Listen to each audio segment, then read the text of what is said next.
Iran में तारीख में पहली मर्तबा ख़वातीन 1 साल से इनकलाबी तहरीक की क़यादत कर रही हैं और एहतजाज कर रही हैं। ये इनकलाब और एहतजाज इस वक्त शुरू हुआ जब 16 सितंबर को 22 साल की मासा जीना उमेनी को ठीक तरह से हिजाब न पहनने पर मॉरल पुलिस ने अपनी हिरासत में ले लिया था। बाद में इस लड़की की वफ़ात हो गई थी।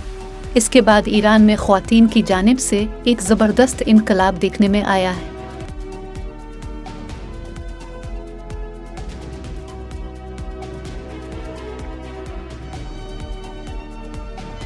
इन ख़वातीन ने एहतजाज करते हुए न सिर्फ अपने हिजाब जला दिए बल्कि हुकूमत को भी गिराने की धमकी दे दी है।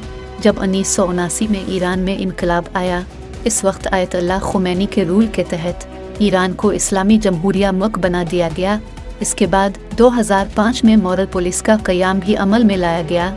ये मॉरल पुलिस शहर में वैन चलाती हैं जिसमें मेल और फीमेल ऑफिसर होते हैं।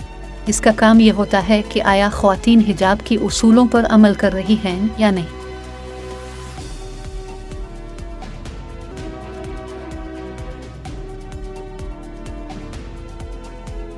मिसाल के तौर पर कि आया हिजाब से बाल ठीक तरह से ढके हुए हैं या नहीं, ज़्यादा मेकअप न किया हुआ हो और लंबे और ढीले कपड़े हो।